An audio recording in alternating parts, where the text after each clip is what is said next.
Kabiri Goma bisobanuye iki kuri wowe no muri iyi ntambara? Bisobanuye ibintu nka bibiri. Akakanya nubwo tubona M23 ntabwo M23 turabonamo umuntu uri pivo mbese ushobora kuzaragizwa inkoni ya Kinshasa nyuma yo kwenda M23 ifashe ubutegetsi. Tujya tubona amateka muri Afrika kenshi yisubiramo. Ntabwo utekereza ko amateka y'ibyabaye kuri M23 2012 na 2013 ashobora kwisubiramo n'ubundi? Amerika y'ubwo ntabwo ishaka ko Kongo akavuyo kariyo gashira. Icyo cyo rwose abantu bakibeshyeho na rimwe. Ariko se barashyira hasi intwaro ubundi wakibaza ngo nibashyira intwaro hasi what will be the next n'iki kizakurikira? Ahubwo se urabona M23 yemera gushyira hasi intwaro? Ntabwo mbere na mbere ubundi bishoboka. Ubundi M23 nidashyira intwaro hasi utekereza ko hazabiki? Nidashyira intwaro hasi mu ivuriro Everlife nahivurije umwijima mivuriza n'iby'amabanga y'abashakanye bankoraho riraka nabahanga pe. Nyuma yo kugira ikibazo cy'imisemburo mike bandangiye ivuriro Everlife ndarigana baramfasha icyo kibazo kirakemuka. Nyuma naje kujyana n'umubyeyi wanjye afite ikibazo cya hypertension ubu ngubu n'umuziba. Nashishikariza abantu bafite ibibazo by'imisemburo bigatuma batabyara bigatuma imihango yabo itaza neza nkuko bikwiye kuba mwagana ivuriro Everlife bakabafasha. Murakoze cyane. Ivuriro Everlife rikorera Nyabugogo rimaze kuba ubukombe mu Rwanda no hanze yarwo mu kuvura indwara bakoresheje imiti y'ibimera kandi itunganyijwe neza mu buryo bw'ibinini, poudre cyangwa liquide. Hari abadogiteri batandukanye bagufasha kandi kiza nuko aho waba uherereye hose ku isi imiti yakugeraho cyane ko bakorana na DHL. Mu ndwara bavura twavugamo nk'iz'imyororokere zose, kurangiza vuba no kubura ubushake, indwara zifata abadamu zose, igwingira ry'igitsina, indwara nk'umwijima, diabete, amara, igifu, asima. Abifuza kuva ku biyobyabwenge nabo barabafasha. Ku bindi bisobanuro wahamagara cyangwa ukandikira muganga. Everlife, icyizere cy'ubuzima. Ni umubeshyi niba hari uwakubwiye ko ibintu bihenze byose biba ari byiza. Uku kuri Mento Auto Export yakumenye mbere maze igira igitekerezo cy'abahanga cyo kuzanira abanyarwanda imodoka nziza zigezweho zirimo n'izikoreshwa n'amashanyarazi. Guhera ku bihumbi 5 by'amadolari kuzamura, Mento Auto Export ikuzanira imodoka nziza ya hybride. Bitwara iminsi iri hagati ya 30 na 40 yonyine. Ubishyura 40% by'igiciro cy'imodoka andi ukazayishyura imodoka yakugezeho. Humura nta uzongera kukwiba kuko mbere yo kwishyura mugirana amasezerano imbere ya notaire. Ibirebana no kukugira inama y'imodoka nziza yo kugura babigukorera ku buntu kandi nyuma yo kukuzanira imodoka bakurikirana iby'ubuzima bwayo ku buntu mu gihe cy'amezi 3. Izi modoka ziva mu bihugu nk'Ubushinwa, Ubuyapani, Korea, Dubai, Canada no mu bihugu by'Uburayi. Naho ibi byiza byose bitari bihagije, Mento Auto Export ibazanira ibikoresho n'ibyuma by'imodoka by'ubwoko bwose bikugeraho mu minsi 7 yonyine. Babikura mu Bushinwa, Korea na Dubai. Bahamagare kuri 07 35 85 00 90 cyangwa wandike ubutumwa kuri WhatsApp kuri 07 87 88 66 cyangwa ugana aho bakorera mu nyubako ya Town Center Building TCB inyuma ya Centenary House muri floor ya 3 mu muryango nimero 025B. Wanasura urubuga rwabo rwa internet wa_mentomotors.com cyangwa ukabandikira email kuri info@mentomotors.com. Mento Auto Export, you trust we deliver. Twongeye kubasuhuza turabifuriza icyumweru cyiza, pasika nziza kuri mwese muyizera. Ndi kumwe na Jules Nkusi. Jules uraho neza? Uraho neza. Nawe wizera pasika? Munsi y'imitima nanjye ndabemera. Pasika nziza rero. Ego kuri twese. Jules tugiye kugaruka ku bijyanye n'uburasirazuba bwa Repubulika ya Demokarasi ya Kongo. Muri iki cyumweru dusoje habayemo ibintu byinshi. Turahera kuri Masad Boulos, ni umujyanama mukuru wa Leta Zunze za Amerika mu bibazo bya Afrika, yakoreye uruzinduko i Kigali n'i Kinshasa, asaba ubutegetsi bw'u Rwanda guhagarika ubufasha buha M23. Hanyuma asaba u Rwanda gukura ingabo muri Repubulika ya Demokarasi ya Kongo. M23 kandi isabwa gushyira intwaro hasi. Yavuze ko kubonana kwe n'abafite uruhare muri iyi ntambara ari byo byatumye M23 iva mu mujyi wa Walikale. Turaza no kugaruka kuri Kabila. Radio mpuzamahanga y'Abafaransa RFI kuva ku wa 5 yatangaje ko Kabila ari igoma muri Repubulika ya Demokarasi ya Kongo. Ntabwo ubutegetsi bwa Kinshasa burabyemeza neza, uretse ko Lawrence Kanyuka uvugira umutwe wa M23 nawe aravuga ati simbona ikibazo cyaba kirimo niba Kabila yabageze igoma. Kinshasa na Kigali ntacyo biratangaza kuko bivugwa ko Kabila yanyuze Kigali mbere yo kwerekeza igoma. Leta ya Kongo kandi yatangaje ko igiye gukurikirana Kabila kubera ubugambanyi, ntabwo bisobanutse neza uburyo izamukurikiranamo. Nabyo turabiganiraho turebe uburyo ubutegetsi bwa Kinshasa bwanahagaritse ishyaka rya Kabila PPRD. Hanyuma turaza no kuganira kuri SADC. Leta y'u Rwanda yamaze gutangaza ko SADC yabasabye inzira yo kunyura mu Rwanda. Minisitiri w'Ububanyi n'Amahanga w'u Rwanda Ambasaderi Olivier Nduhungire yavuze ko bakiriye ubusabe bwa SADC kandi ko babemereye kuba bakoresha ubutaka bw'u Rwanda, aho biteganyijwe ko bazanyura mu Rwanda bakomereza mu gihugu cya Tanzania, kimwe mu bihugu bifite ingabo muri buriya butumwa bwa SAMI DRC bukorera mu burasirazuba bwa Repubulika ya Demokarasi ya Kongo. Jire, ngerageje kunyuramo muri make ibyo tugiye kuganiraho. Reka duhere kuri Masad Boulos, umujyanama mukuru wa Amerika mu bibazo bya Afrika. Muri iki cyumweru dusoje yasabye u Rwanda guhagarika ubufasha ruha M23, anasaba u Rwanda gukura ingabo zarwo muri Kongo, asaba M23 gushyira intwaro hasi. Jire, mu mboni yawe ibyo byifuzo bitatu cyangwa ubujyanama butatu cyangwa ibyo Amerika itegeka urabibona ute? Navuga ngo ibyo Masad Boulos yatangaje cyangwa se yavuze byabaye nk'ibintungura, ariko nanone ntabwo byantunguye kubera ko buriya nta umuntu wese ureba iki kibazo cya Kongo cyangwa se buri gihugu cyose kiri muri iki kibazo, ngo ndavuga uhereye no kuri Amerika yereje umujyanama wayo mu ushinzwe Afurika muri rusange, navuga ngo nta gihugu na kimwe gishobora kuvuga ibijyanye n'ibyo Kongo yifuza, kuko no kuvuga ngo kuba Masad Boulos yaravuze biriya mbere na mbere ntabwo Amerika ishaka gutakaza Kongo. Mbere na mbere ni nko kugaragaza ko ari ku ruhande rwa Kongo cyangwa se yumva neza ibyo leta ya Kinshasa ku bijyanye n'iki kibazo, ariko nanone akirengagiza ko byanga bikunda nubwo leta ya Kinshasa nayo hari ibyo yagirizwa. Hanyuma kuba yaravuze biriya yabivuze mu buryo kugira ngo nyine amere nk'aho ari mu cyo nakita nk'uruhande, agaragaza ko Amerika iri ku ruhande rumwe na leta ya Kinshasa, yego, ku bijyanye n'uko iki kibazo wumva cyakemuka. Ariko nureba indi myanzuro yindi avuga yo gushyira hasi intwaro, ubundi se umuntu yakwibaza ngo barazishyira hasi ubundi bazihabwa nande? Ninde uzibaha? Ariko ibihugu by'umurengerazuba bw'isi bishinja u Rwanda ko ari rwo ruzibaha. Ariko u Rwanda nta ntwaro rukora karinije. Ntabwo bavuga ko ruzikora, bavuga ko nyine ruzibaha.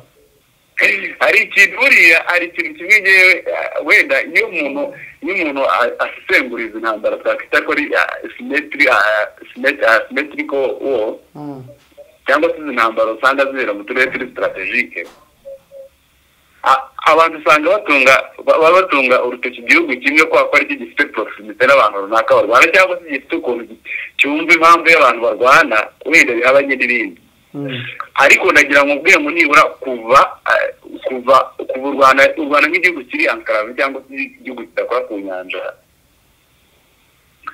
ibi bihugu byose ubona biri muri aka karere k'ibiyaga bigari cyane ibikora ku nyanja, ushaka guhera kuri Tanzania na Kenya, niba koko nizo ntwaro zinyura mu Rwanda zijya muri Kongo, ibyo bihugu byose nabyo bifitemo uruhare. Rutaziguye rutabakwanya kandi kuba nabyo bizakira byaba bikunda n'undi muntu wazohereje. Ariko se barashyira hasi intwaro, ubundi wakibaza ngo nibashyira intwaro hasi what will be the next, niki kizakurikira? Ahubwo se urabona M23 yemera gushyira hasi intwaro? Ntabwo mbere na mbere ubundi bishoboka, ubundi impamvu yazeguye ntirava.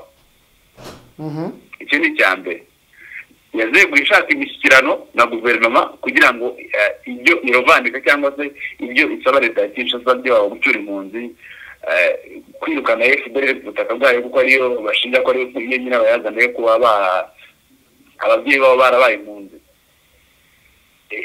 Ibyo byose nta na kimwe leta ya Kinshasa ikozwa, ahubwo ubona leta ya Kinshasa yarazinyemo indi koalisiyo y'abarundi n'abandi bantu bafite ukuntu bari kumwe nayo mu cyo nakita nka kote ideologique bafite ukuntu batumva nabo M23 bari contre M23 ku buryo rero kwabwira ngo muhagarike intwaro murandike hasi intwaro impamvu yatumye bazifata itavuyeho nabyo ntabwo ari ibintu biri fair. Ariko Jules tujya tubona amateka muri Afrika kenshi yisubiramo.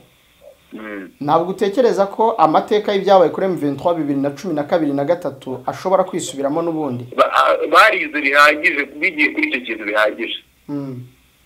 Mpamya ko ari nayo mpamvu wabonye muri iyi minsi badukanye wing icyo nakita nka wing ebyiri bafite political wing bakagira n'andi wing. Nubwo wenda ntabwo kuri diplomatique yabo ntabwo bavuga ngo yarengeje ku rwego rwa guverinoma y'Kinshasa ko wenda ifite umuntu nka Karikwamba ugenda akajya hariya ariko twabonye n'intumwa za M23 zijya muri Qatar cyane cyo n'ikindi kintu burya muri abantu barwana twabonye ari muri M23 sugana MONUSCO n'intumwa ya MONUSCO navuga ngo icyo rero ahubwo umuntu akwiye gukora n'ugukora nabo kuri diplomatique isa nayo irobinga isi yose yereka ibibazo bafite uko leta y'Kinshasa bagaragaza nk'abateroriste cyangwa igaragaza ko abantu badashobotse batumva nabo bakayigaragaza muri ubwo buryo. U Rwanda kubango ariko kubanga amateka risubira bura nta photocopy ngiye ntabwo mbona ko intambara ishobora kuba photocopy y'indi kandi urugamba burya rusa n'ubundi mu buzima. Navuga ngo rero kuba baratsinzwe 2013 hari ibyo babonye bagomba gukosora biramutse bibabayeho ubu ngubu tayari baba bavuye muri espace géopolitique muri cyo cyaba kirangiye. Hanyuma yego niyo mpamvu ubu ngubu bagomba gukoresha uko bashoboye. Niba inzira y'ibiganiro bigaragara ko leta ya Kinshasa isumikirwa bagakora ku buryo kibayipresinga mu kwijya n'ubyanga bikunda. Byaba ari ugushaka izindi mbaraga zibashyikira ziri contre na kusida kuko ariyo tubona isa nawe iri kubankinga guverinoma ya Kinshasa. Uko leta ya Kinshasa nayo yakoze ikintu gisa na Robinho bakagikora kandi bafite n'ubushobozi kuko ahantu hari ahantu bagenzura ni hanini territoire nini kandi irimo nanone ibyo bintu bishobora gufasha mu kugira mu kugaragaza ikirwanira cyangwa se mu kwerekana impamvu yo kurwana kwayo no gufata intwaro. Jules, ingingo ebyiri za Masad Boulos irimo yo guhagarika ubufasha u Rwanda rwa M23 no gukura ingabo zarwo muri Kongo ni ingingo ebyiri u Rwanda rutahwemye guhakana na M23 gahakana ko nta n'urushinge rwose cyangwa igiceri gipfumuye u Rwanda ruyoherereza. Reka tuzirenge izi ngingo tujye kuri iyi ngiyi urimo urasobanura. M23 nidashyira intwaro hasi utekereza ko hazaba iki? Nidashyira intwaro hasi hazaba guhangana na guverinoma ku buryo bweruye. Ndavuga hazaba iki bijyanye na politike mpuzamahanga ya Amerika? Politiki mpuzamahanga ya Amerika mu bigaragara ntabwo kandi turamenya uruhande Amerika igiye kuba Amerika ntirohereza ingabo muri Kongo kandi gusa ukurikije ahantu M23 igenzura biragaragara ko harimo hari ibibazo byinshi n'abashinzwe bagiye bafitemo uruhare. Niyo mpamvu Amerika igiye yinjira muri iki kibazo ku buryo ivuga iti niba ngombwa yenda ko dukoresha nka force de intervention nk'iriya yaje mu 2013 wenda dushyikira leta ya Kinshasa zo gusa n'urugero muri MONUSCO. Biragaragara ko M23 ari ukuntu ushobora guhita idukwepa igahita ifata indi kote alliance igafata abashinwa n'abandi bantu bakavuga ati muzano natwe dufashe intwaro z'ubududu. Yego. Kandi icyo gihe byaba ari ikintu kiri standard byaba skandali cyane kuko urumva Amerika yaba yangaje mu ntambara kandi ikintu Amerika nigishaka n'iki kintu ubona isa naho ari ukuntu igenda ikwepa ukabona iravuga ariko kubikora practically ukabona ibikora. Ikindi nanone navuga nuko Amerika y'ubwo ntabwo ishaka ko Kongo akavuyo kariyo gashira icyo cyo rwose abantu bakibeshyeho na rimwe. Kagumyeyo ntiyagira abandi bantu bazamo bakonkera abandi kabari yeyo nyine gateza sava. hanyuma Jules uravuze ngo ntabwo M23 uyibona irekura bino bice yafashe ariko Masad Boulos waravuga ko kubonana kwe n'abafite uruhare muri iyi ntambara aribyo byatumye M23 iva Walikale. navuga ngo ari mu ntambara n'ibintu byinshi, intambara zigira ibirungo nk'uko navuga ngo kuva Walikale hajemo presiyo y'igihugu cya Canada.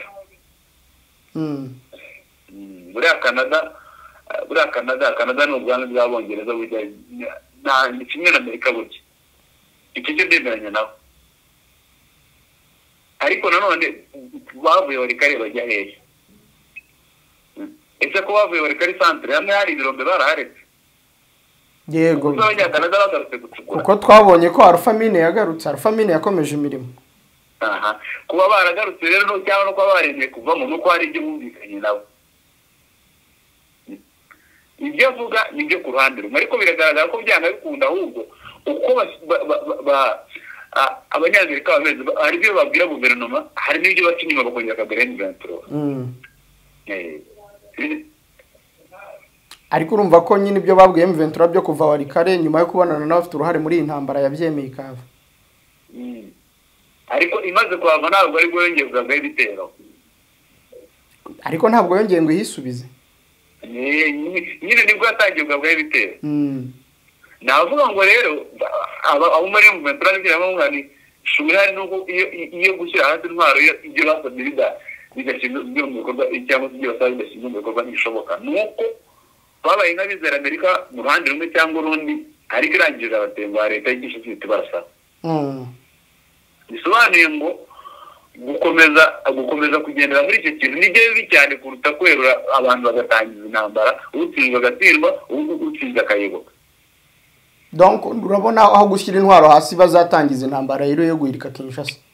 Nibyo byonyine bishoboka. Nicyo cyonyine gishobora gusunikira leta ko kugira ngo cyangwa se mu kimwe niba namuka berekeza intambara muri ya Katanga na Kisangani, bakafata n'ibyo bishobora gusunikira leta ya Kongo kujya kumeza nabo ngubaka kanya kuva leta ya Kongo igifite Katanga mu biganza byayo ikagira Kisangani na iracyafite amakarita ku meza yo kuza gukinisha ibihugu bindi by'Iburayi. Utekereza ko ibyo ubona bya Kisangani na Katanga M23 itabibona kuki itabikora nibi bibona?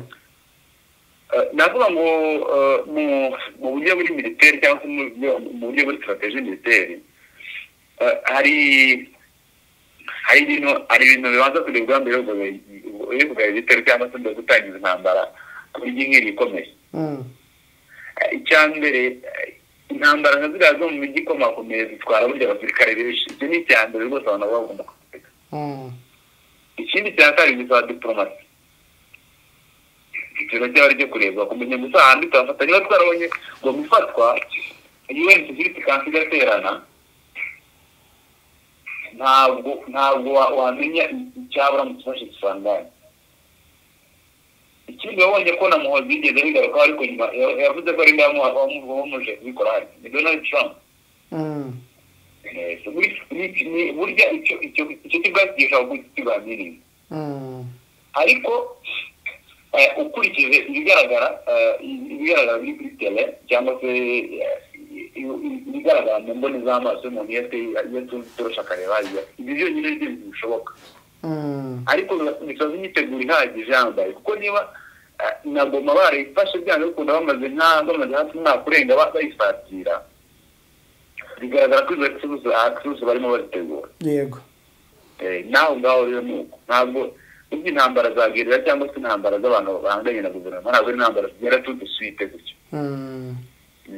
Hanyuma Jules, reka tugaruke kugera igoma kwa Kabila na M23 ntabwo irabyemeza, gusa Lawrence Kanyuka wumvise igisubizo cye, birashoboka ko ari langage diplomatique yakoresheje, ariko birashimangira ko Kabila agomba kuba ari igoma, nubwo amakuru ngewe yangeragaho yambwiraga ko yagezeyo kera. Lawrence Kanyuka yasubije BBC ati simbona ikibazo cyaba kirimo Kabila aramutse ari igoma. Hanyuma bivugwa ko yanyuze i Kigali, ariko ntacyo Kigali iravuga ku bijyanye no kuba yahanyuze cyangwa atahanyuze. nakwasha ni ibintu bisanzwe nuko none abe mugenzi wese yahagira kumvini nakona urebye nta kindi kirere kindi ashobora gukoresha ari buje kunyura murango asakaza akanyura za Rubasha ashigururi nabwo bamufunga. Yego, hanyuma Kabila Goma bisobanuye iki kuri wowe no muri iyi ntambara? Bisobanuye ibintu nka bibiri. Akatanya nubwo tubona M23 ntabwo M23 turabonamo umuntu uri pivo mbese ushobora kuzaragizwa inkoni ya Kinshasa nyuma yo kwenda M23 ifashe ubutegetsi. Nubwo wenda haba na Repubulika ya Kivu mu kwenda abantu bagenda bitana mu speculation. Kabila rero nk'umuntu wigeze kuba perezida umusirikare nk'umuntu watumiwe mu irahira rya Donald Trump wenyine mu perezida ari umu ex-perezida muri Afurika nabo kuza mariya ni support ikomeye bamubonye nk'umuntu wigeze kuba perezida mu buryo buri diplomatique mu buryo buri diplomatique cyangwa se mu buryo nakwita ko ari mu bugizi mpuzamahanga baba bagize amahirwe. Ikindi cya kabiri ari kuzamo mu buryo nakwita ko ari nka gukoresha droit de vengeance cyangwa se uburyo bwo kwihorera kuri Perezida Tshisekedi usa naho yisha na Perezida n'ibyo bari barumvikanye igihe yazaga kuba perezida. Nibona muri ubwo buryo bubiri.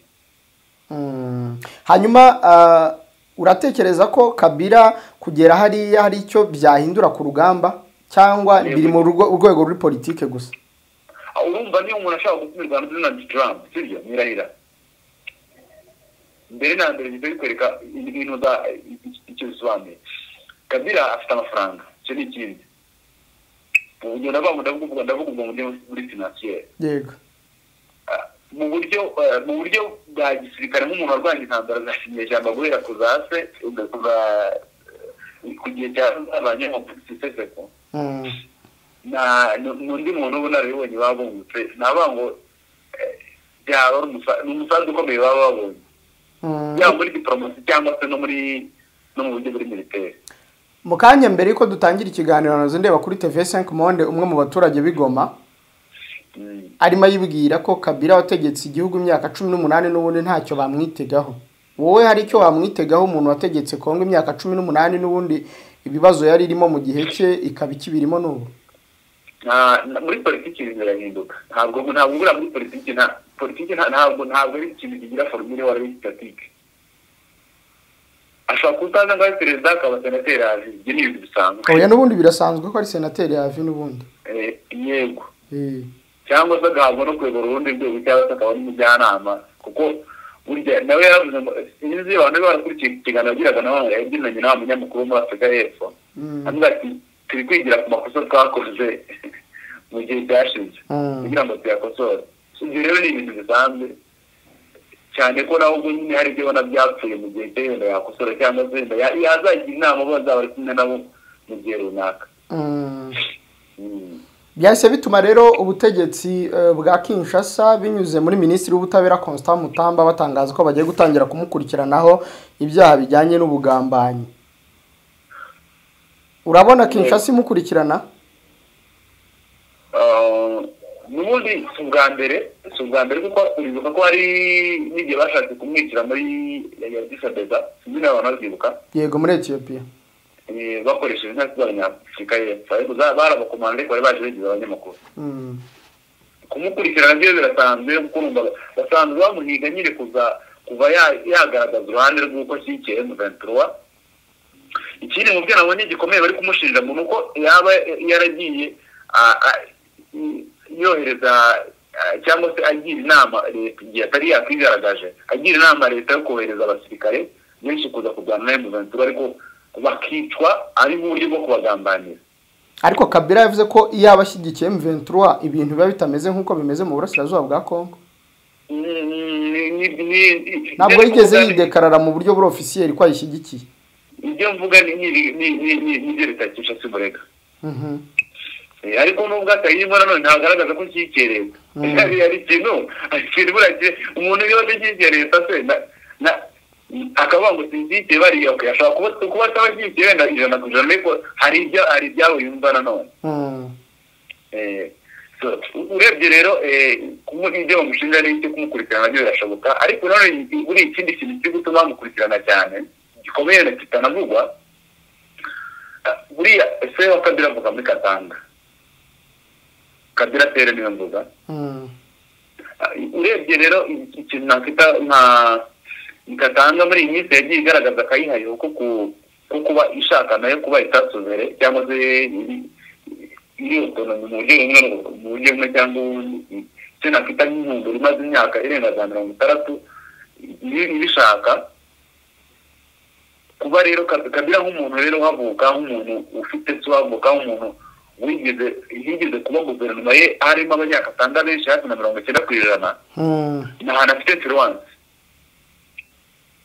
Ejo bundi perezida Tshisekedi ari Lubumbashi yaravuze ngo aba bantu mubona ngo bateze intambara muri yese ni nayo kuko ikintu ukenda ariko iyo kudutwara ibice bikungahaye ku mabuye y'agaciro muri Kongo. Aravuga ati muri kubumva muri Nord Kivu mukabumva muri Sud Kivu ariko n'ubundi bazaba bafashe Katanga ati bafashe n'ahandi. Bigaragaza ko ari inkuru z'abenda y'amakuru afite ya service de renseignement ku buryo no muri uko kose muri ako kavuyo kose cyangwa se muri ibintu byose biri kuba ari bwo avuga ati byawe ukuntu nta wundi muntu ushaka gukora ibintu uretse ex-president.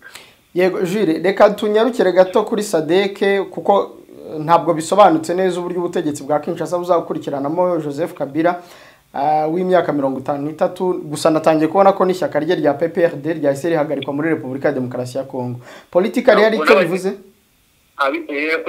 kugirukana n'ibintu bikomeye cyane ubwo n'abanyepolitiki barimo cyangwa cyane nabo zarimo mutima zashaka gutangira guhikwa kuko twabonye ko leta ya Kinshasa nta kintu igira umuntu afite ko ari contre nabo. Hari imibare ufite y'abari mu butegetsi bwa Tshisekedi bava muri PPRD?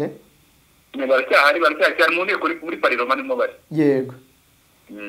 Reka tunyarukire gato kuri Sadeke. Sadeke rero yasabye inzira yo guca Kigali kubihanyuza zirangabo zawo ziri mu butumwa bwa Sami DRC. Minisitiri wa Nyiramahanga w'u Rwanda Olivier Nduhungirehe yemeye ko babibasabye banabibemereye izo ngabo zikaba zizakomereza muri Tanzania kimwe mu bihugu bifitemo ingabo na Afrika y'Epfo ifitemo nyinshi na Malawi. Yego iyi Sadeke gukura ingabo hariya bisobanuye iki kubijyanye no kuba M23 yabikomeje noneho gutsimbataza ubutegetsi bwayo hariya muri Goma? Navuga ngo kuvana ingabo gutaha ingabo za Sadeke ni ikintu cyiza mbere na mbere kuri M23. Ni ikintu cyiza kubera ko buriya ziriya ngabo M23 za Sadeke ukurikije amategeko y'intambara mpuzamahanga uko abiteganya. Yego. Yari ya Geneva yasinye mu 1945 gutyo. 49 yego. 9 yego. Akonsidera bari ngabo za Sadeke nk'abantu b'imfungwa z'intambara all prisoners. Bafite abantu bafasha kuri M23. Bari abantu rero kuba M23 iki bafite hariye navuga ngo umuzigo ukomeye kuko umuntu wese wabakoraho cyangwa se wabahungabanya byahita bihinduka ikirego kuri M23. Yego. Mu buryo mpuzamahanga kuba rero bazatabanyuze mu Rwanda navuga ngo ni ikintu cyiza gikwiye no kugishyirwa imbaraga kikihutishwa kuko dukwisi bari kuguma hariya leta ya Kongo hari ubwo nayo ubwayo ishobora kuba arasaho cyangwa se igasabota ahantu bari mu buryo bwo gusigasira M23. Kuba rero bazataha banyuze mu Rwanda n'ubundi ntabwo ari ubwa mbere bakiriya n'icyiciro cyabo cya mbere cyari kigiye kwanyura. Ikindi ni uko wenda cyiza gihari ni uko nta ntwaro bazahanyurana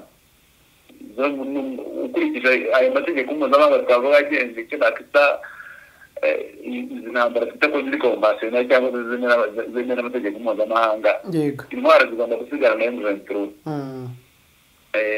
Baramutse banabibemereye ko bazitwara byasaba izindi protokole politike.